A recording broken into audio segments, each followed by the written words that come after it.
उपासक की सर्वात्म दृष्टि केवल अपने आराध्य देव में ही होती है। चराचर जगत में जहां दृष्टि जाती है केवल आराध्य देव, आराध्य देव के सिवा और अभी कुछ दिखाई दे रहा है तो भगवान की माया का प्रभाव अंतःकरण में अभी हटा नहीं। जिस दिन नाम वाणी इसका प्रभाव प्रकाशित होगा उस दिन चराचर जगत एकमात्र आराध्य देव हैं, पक्का, कोई संशय इसमें नहीं।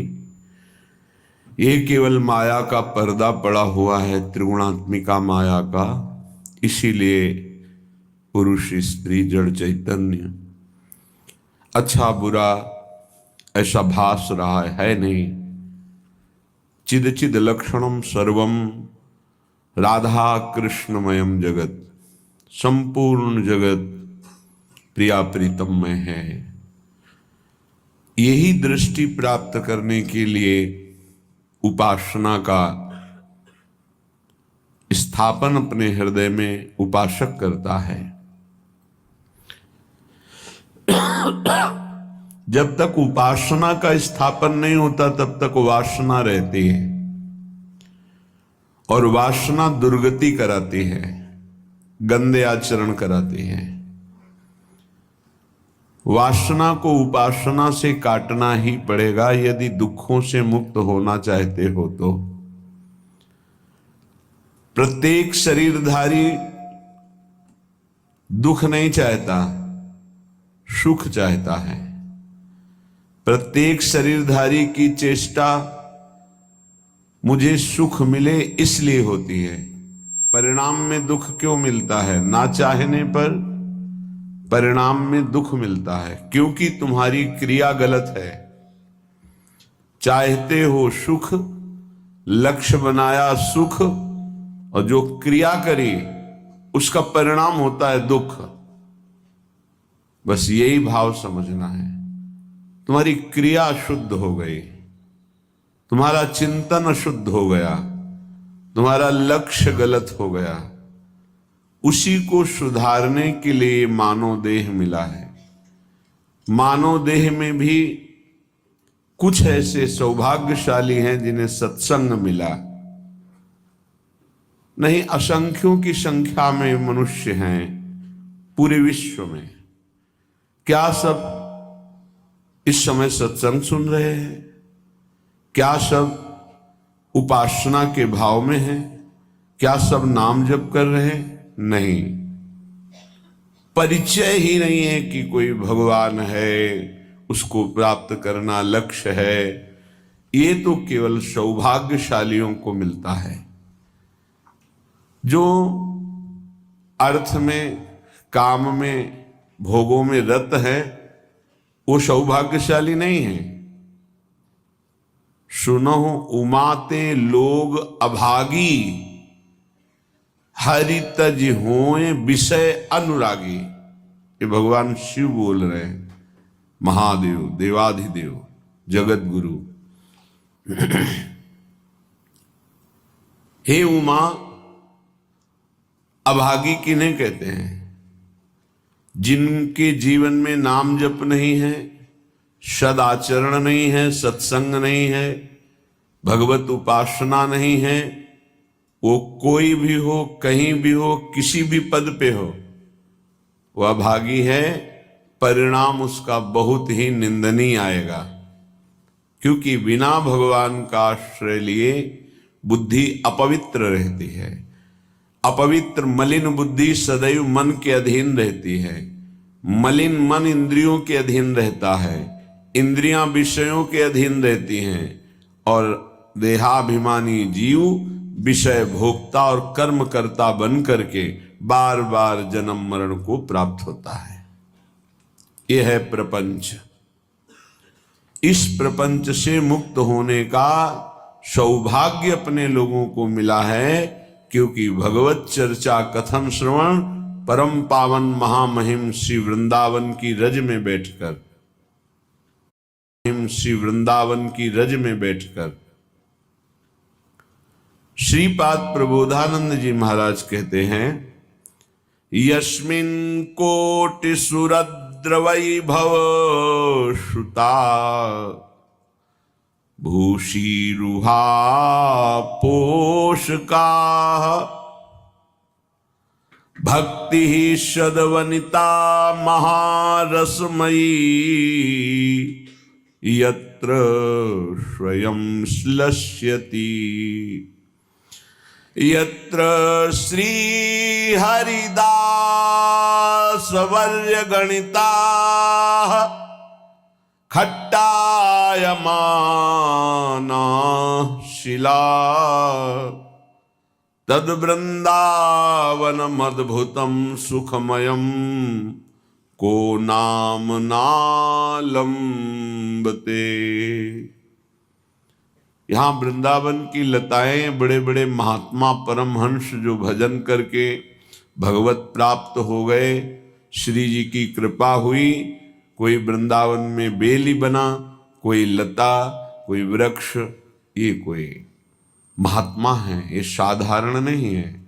जैसे उद्धव जी याचना करते हैं कि वृंदावन की कोई गुल्म लता औषधि हमें बना दिया जाए, जिससे इन प्रेमियों की चरण रज उड़कर हमारे ऊपर पड़े और हम कृतार्थ हो जाए। वृंदावन की लताओं में इतनी सामर्थ्य है कि करोड़ों कल्पतरु एक लता की समानता नहीं कर सकते, भले वो नीम या बबूल आदि की ही क्यों न हो। वो कोई महान परमहंस भजन किए हुए भगवत प्राप्त महात्मा वृक्ष का रूप धारण किए हुए। बड़ा दुर्भाग्य है जिन्होंने वृंदावन की लताओं को काटा, उनकी दुर्गति पक्की है। हरिराम व्यास जी कहते हैं, कोटि ब्राह्मण के वध का उसको पाप लगता है जो एक शाखा काटता है वृंदावन की लता की। करोड़ ब्राह्मणों को ब्रह्म हत्या का पाप लगता है। अब जिन्होंने वासुदेव स्वरूप पीपल, भगवान शिव स्वरूप वटवृक्ष, ये सब बड़े बड़े महापुरुष इन वृक्षों के रूप में आए। श्याम सुंदर रूप तमाल, प्रियालाल का रस प्रदान करने वाली बेली लताएं उजाड़ दिया, बड़े बड़े वृक्षों को काट दिया। फिर वृंदावन वास करोगे, क्या प्राप्त होगा? या आप लाखों रुपए एकत्रित कर लिए, उस जगह को बेच करके वृक्ष कटवा दिए, क्योंकि वृक्ष रहेगा तो बाधा पहुंचाएगा ऐसा सोचा, लेकिन ये नहीं समझा कि वृक्ष रहेगा तो राधा किशोरी पधारेंगी। नष्ट कर दिया। ये सब 26-27 वर्ष में देखा कि लताओं की कितनी दुर्दशा कर दी यहाँ के कुछ आगंतुक जनों ने और कुछ भूमि बेचने वालों ने।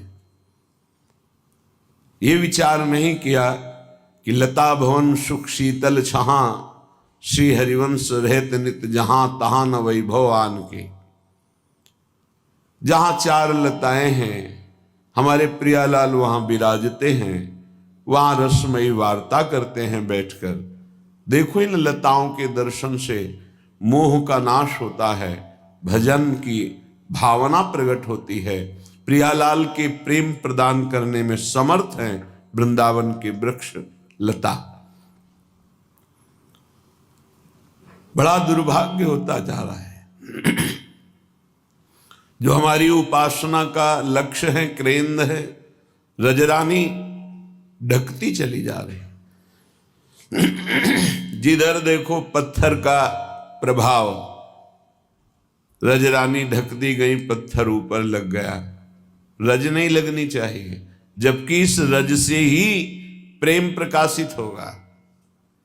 बड़े बड़े महापुरुष भगवान शिव आदि इस रज की याचना करते हैं किशोरी जू से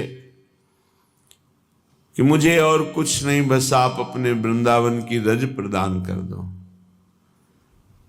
किशोरी तेरे चरणन की रज पाऊं, बैठी रहो कुंजनी के कोने, श्याम राधिका गाऊं,